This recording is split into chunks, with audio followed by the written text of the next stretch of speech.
Welcome to Journeys of Discovery, a Changemakers collaboration with the Royal Philharmonic Orchestra. I'm Michael Hayman, and today we're at Cadogan Hall, where I'm joined by the designer and author Anya Hindmarch. From her early days in Florence to becoming one of Britain's most distinctive creative voices, Anya has built a career defined by curiosity, confidence, and craft.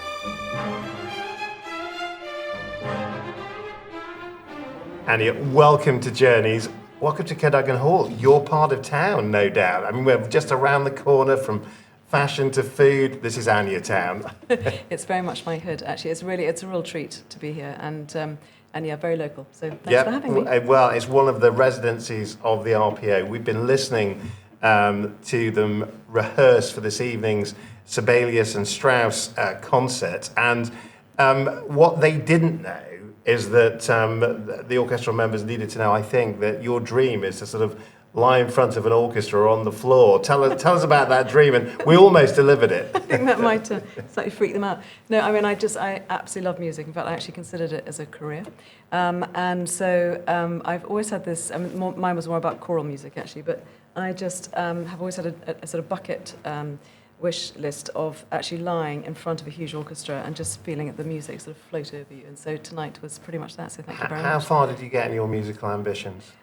Sort of grade 8 and sort of gave up when I realised it was probably not going to happen, sadly. But music continues to be important, I suppose, to your creative expression. I mean, your fashion shows are known not only for the wonderful fashion, the wonderful bags, but the wonderful music and creativity with it. I mean, I get the sense we're missing a kind of creative director in the musical sense, conductor, if you will. But it was fun. We actually, when we did big shows, we had the musical specially written, and actually we would get very involved in creating. And it's lovely because a show is very much about taking an idea and then amplifying it through all sort of touch points, and music is obviously such a key one of those. So no, but I would love it when I have time, when I have more time in my life, I would love to sing again, actually. And I mean, we listen to choral music here often, and so I love music, yeah. So thank you for that treat. Oh, it's a pleasure, and it's a wonderful thing, actually. I mean, we were just talking before the rehearsal began, is that even listening to an orchestra tune has got a kind of experience all of its own, hasn't it, in terms of... It really does, and I think there's just something also, the fact that you commit in a day when we're so on all the time digitally, the fact that you commit to actually just being present. I mean, it's lame, isn't it, that takes that, but it really, just walking into the hall was just good. It's almost like a change in mood, isn't it? Yeah. A change it's like when you walk into a library, there's something, it does something. Yeah, it's real. I mean, I suppose that it's tempo, it's rhythm. How does that play its part in the creative experience in your world? Well, it's emotion, isn't it? It's feeling, and I think that for me, fashion, which is in many ways a kind of silly subject, actually. I mean, no one needs another set of clothes on their back for as long as we live. I think we've just had a presidential visit where you've been the epitome of soft power. So with a bag being given to the First Lady, I mean, I think that's a fairly serious contribution to the national effort. But so you put your glasses on to answer that. Seriously. But I think it's interesting. I think fashion, can be lovely gifting, of course. It can be lovely memories, but ultimately, it's actually mostly about how you feel. And I think that clothes and accessories and in the same way music alters your mood, and that's a very special thing. And so in some ways it's quite indulgent, but I think all those things are important. I mean, it's an interesting, I suppose, analogous world because there's so much creativity in both, and I'm sort of also thinking about versatility. I mean, I was with the RPO yesterday, we had Symphonic Queen, tonight it's Sibelius. I mean, there is this sort of like incredible range of I suppose, musical opportunity. In the world of fashion, how does that play out in terms of, I suppose, when you're in a world, one moment where you're in the world of first ladies and the royal family, through to then being a brand where you've got people that will come out and buy your products on a day-to-day basis. I mean, in terms of actually that versatility, I suppose, from how you go from high fashion, I would never say high street fashion, obviously, but you have managed to capture the public consciousness. Tell us a little bit about that.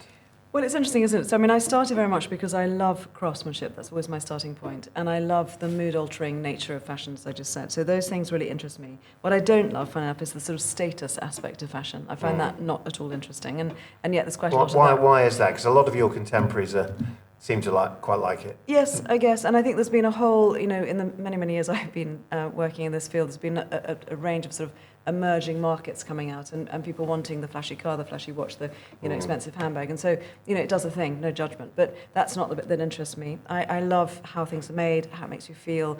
I love making things that last. I have a huge interest in kind of being responsible through the stuff that we don't need. And I think the sort of, the range that I'm interested in, I like the fact that you can come into one of our stores and you can kind of go high or low. We will work with a supermarket, I'm sure we'll talk about it later, on something which you can buy for sort of £13, because that has a point of view that does a certain thing, but we'll also make the most beautiful things that are bespoke and made to measure for a lot more. So I like that. I think that there is, you and I met some years ago, and I think in all of our conversations, how you feel is an important part of a lot of what we talk about. And actually, when in doubt, wash your hair. Which is a book, not an instruction. It's your book. But it's also a manual for feeling better, I guess, in terms of 5 big lessons. Tell us a little bit about why you wrote it and a lesson for listeners to take from it. Well, I actually wrote the book in lockdown, and I had never. I don't know, I think probably I got to 50, which when I wrote that book, I'm now 57, and I had sold my business and had bought it back, and it had been a pretty uncomfortable experience. And I wrote a book, the title, If in Doubt, Wash Your Hair, has the word doubt in it. And I wanted to write about self-doubt as a woman, as a creative, as a mother, as a stepmother, as a person running a business, and be really honest, because I think so often there are so many books out there, particularly for women, who talk about lean in and, all brilliant, and they're all really good books, but actually not being really honest about how vulnerable you feel. And actually, I think being open about the fact that has to be the normal, that is the norm. Everyone feels like that. And so I wanted just to write a really honest book about all those things. Because to the outside eye, people would assume, here's somebody that is uber confident, has made it on anybody's measure. You've created a brand literally from a kitchen table at 19. You've become eponymous in terms of, I think, the sort of, if you talk about British style, you'll be one of the top 2-3 names that people would mention. The idea that doubt might be the message, the lesson that you want to share would probably seem quite a stretch for most listeners. Tell us why, and tell us actually what might they be missing. Well, I think that's almost exactly the point. I think everyone has self-doubt. I think actually, I think whether you're a prime minister or you're whoever you are, everyone has self-doubt. No one is very honest about that. And I think it's only kind in a sort of, I think it's interesting talking to my kids and there's all the sort of, obviously this wonderful openness about mental health and all these things that, I feel we're learning from them about being open. And I felt I wanted to share back on how I felt, but with experience. I think in addition to that, doubt actually is a superpower. Doubt's what sits on your shoulder going, you're going to mess up, but actually you learn to live with it and it keeps you questioning yourself and pushing yourself, and I think doubt is therefore a really good thing. So I just felt it was right to talk openly about a range of subjects, in my 50 years of this is where I struggled, this is how I got through it, this is, and just to share that. And I've had a nice reaction for the honesty of that, I think. Well, and I'm just sort of thinking about, tonight we're going to hear from Midori, who is a famous violinist and was made all the more famous because in Carnegie Hall, she managed to break 3 violins, E strings, one after the other. And you just think about that moment of self-doubt, and actually you've not done it once, you've actually then had to borrow 2 more violins, that sort of like coping strategy that you need. Now, I thought there were some really excellent ones. Small rituals can reset your mind. The lack of difference between fear and excitement, failure not a verdict, kindness. These are all, is there one of those that's the senior partner in terms of actually the sort of the abiding lesson you've learned? You've in doubt, wash your hair. No, only it's such a stupid thing, but it's that thing where if you sort of feel good in yourself, you are more able to kind of cope somehow. Just for me, a sort of, a tidy bedroom can make my day much better, for example. But no, I think the simple fact is that everyone feels the same way. Anyone who pretends they're uber confident, if they are, then good luck to them. But I think mostly they don't feel that way. And I think, I think we just need to be a bit kinder to each other. Do you know what I mean? And I feel as a woman of my age now that actually to say it as it is, that's the kindest thing I can do to people that, want to, learn from my experience. It's funny, I think of live orchestral music, as quite a kind experience. I think it's one of the reasons why a lot of people just the heartbeat lessons. You feel safe. You feel that you're in an environment where human kindness prevails, whether that's just the teamwork or the audience experience. But I wonder actually whether that's a central part of what you experience when you come to something like this, in terms of one of the reasons why we relate as we do, perhaps in a way you don't relate to a CD or listening on stream. Well, I think there's also in some ways the vulnerability. I mean, if you play the wrong note and it's out of tune, you are very exposed. So I mean, so it's exciting, and anyway, there's nothing like live music. Just I think the physicality of it, I think the vibrations, quite literally. There's something amazing about like, that's entirely different, I think. So yeah, I find it. It makes me, I think, definitely has a physical effect on me, and it's very special. So thank you for that treat. Oh, it's a pleasure. I mean, and I think there are lessons to learn from two sides of the creative industry, because here you've got an orchestra which is a creative asset, part of I suppose Britain's reputation around the world, but so are its creative industries, of which you are a leading name in that. When you look at the sort of state of the creative industries right now in the UK, how are we faring? How's the British brand travelling abroad, do you think? I think it's always good, and I think it's still really good. I mean, if I look at my the sort of sectors I'm involved in, fashion actually is having an exciting new moment. There's new leadership, and there's a sense of a lot of actually just new brands coming through. So there's a nice moment that's happening in fashion. I think British fashion does something that's very special. It's very experimental. Often they're not the biggest businesses, unfortunately, but often they tend to have huge influence, and often there's a lot of British designers that are actually employed in brands overseas. So it has a very important place. I mean, London, I won't talk about the UK, but if I just talk about London, it's just the most amazing city. I think it's so easy for us. Why? What's your London? What makes it My special? London is huge. It's diverse. It's old and new. For me, I spend hours and hours walking around London for pleasure. That's like my sad, nerdy thing. Sometimes actually with a guide. It's an amazing woman who's an ex-divorce lawyer. He's called Meg Ryder. And her great-grandfather actually was Charles Booth, who mapped all the poverty areas did all the mapping of London. And we'd sort of chip off bits of London and go for walks, and literally after work, and just do an area and learn all the history of that area, and end up in some lovely pub somewhere. And learning is fun. London is just enormous. So exploration. It's just so exciting. But I think London mixes old and new so well, and I think that's what our creative industries do. If you look at architects and how you're in the City of London, it's an amazing place. You've got some incredibly old buildings, next to something that's absolutely cutting edge and modern. And I think that is very, very exciting. And how does that travel in your view? I mean, you are a global brand as well. People, as we've just seen with the state visit, it will sort of, gift your products because they know it has a reputation that travels. When customers come through the door, when they actually sort of come to shop from overseas, what do you think what's the dream they're buying into in terms of, I suppose, the British dream? I think that because of the history we have, I think that brings obviously a sort of sense of trust in craftsmanship, because long trades tend to deliver beautiful work, and I mean, we can't be complacent on that, of course, and quite a lot of it has left. But I still think there is an eye and a craft and sort of respect of materials that is considered a very British trait. You think about all the German streets and handmade suits and the beautiful shoes and all the things that you think about in the UK. But I also think that so there's a kind of confidence and trust there, but I also think that we then completely mess that up. I was going to say, because your shows are known for being they're right out there. You're going to sort of be experimental, anarchic, you're going to sort of look at things not in that kind of traditional crafts. Well, that might be part of the ingredients, but there's also something about pushing the frontier. And I think that's the combination that's exciting, and I think you have that in spades in London, and I think you see it in the creative industry. If you take a theatre or you take a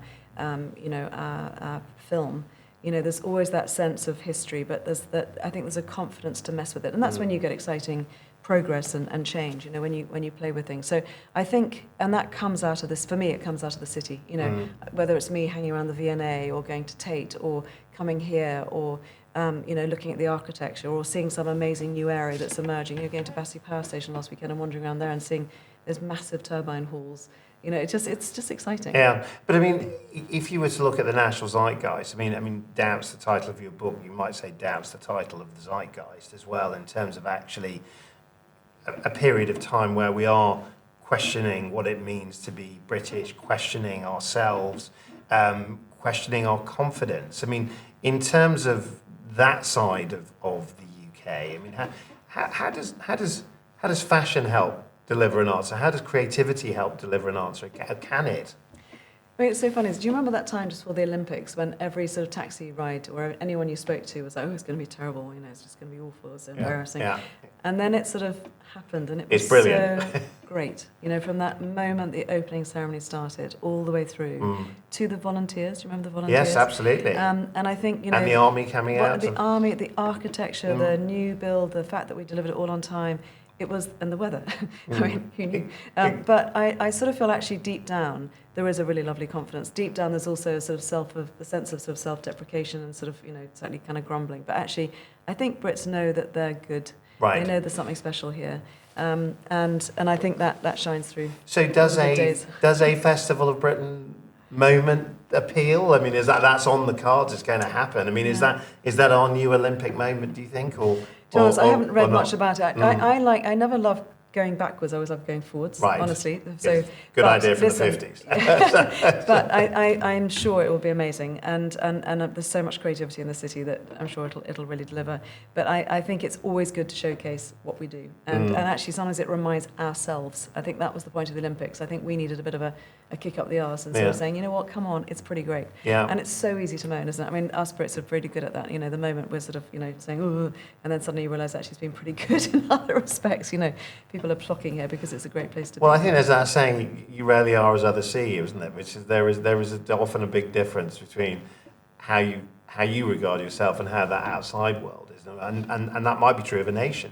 I think it's human nature, isn't it? Always, and it's always the grass is always greener, and you always see the bad bits. But actually, I think it's quite important to stop and think that this is a pretty incredible city for sure. If I'm sitting here in London today, it's interesting, it's diverse. Yes, it has its problems, of course it does. It's just real life, but there's still lots of good stuff to go after. So let's go right back. Florence, Harpers and Queen, first sale, young entrepreneur.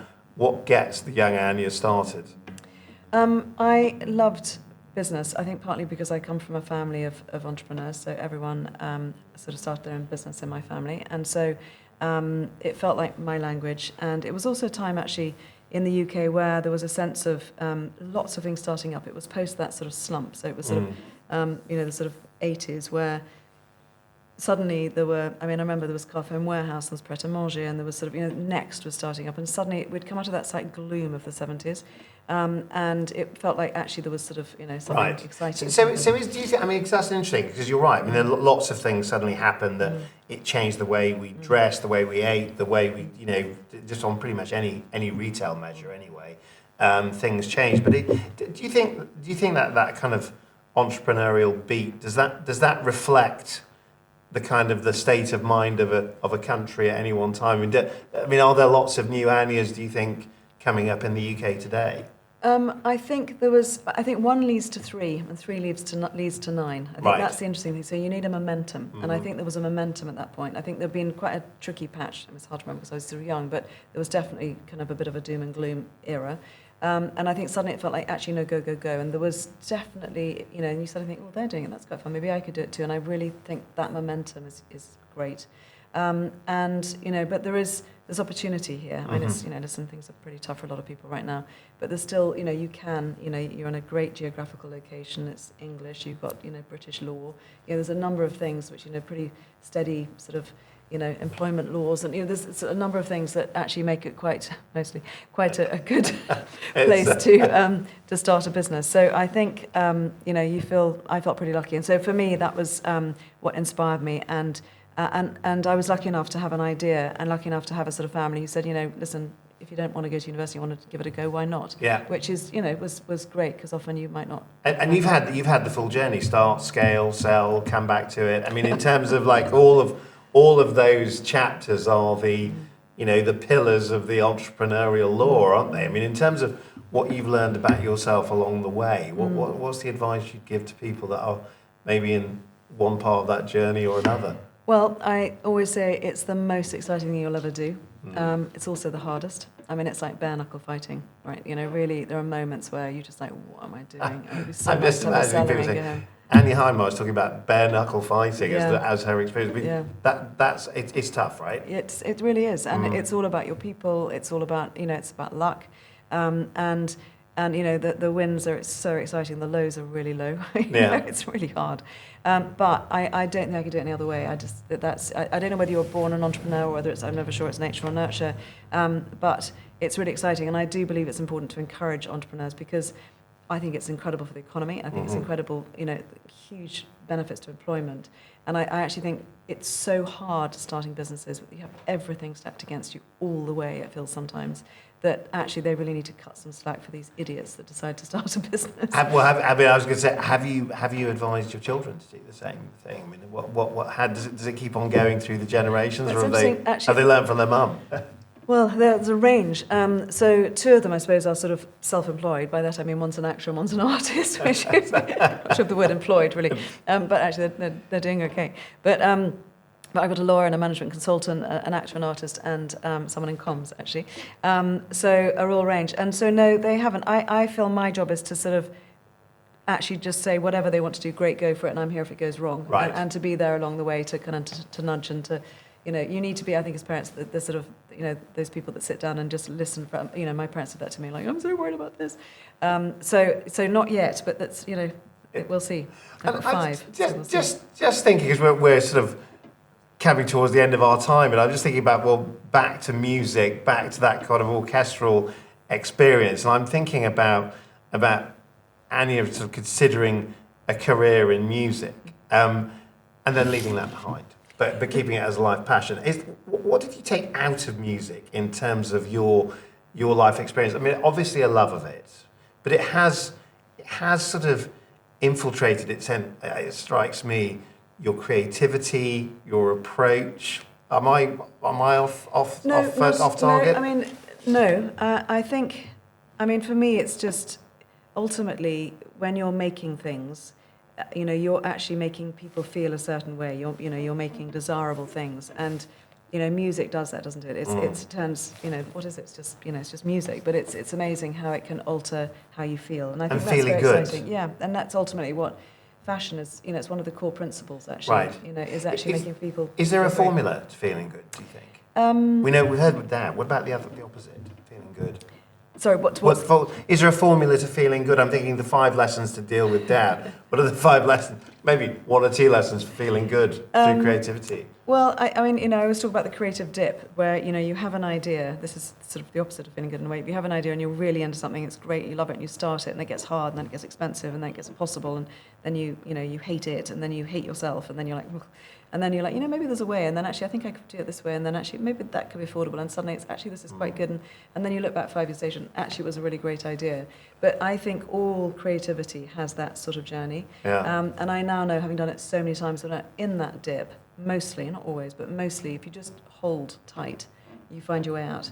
And I think creativity is a weird thing, and I mean, I was looking at something only last week that I loved. I was like, this is the most beautiful product.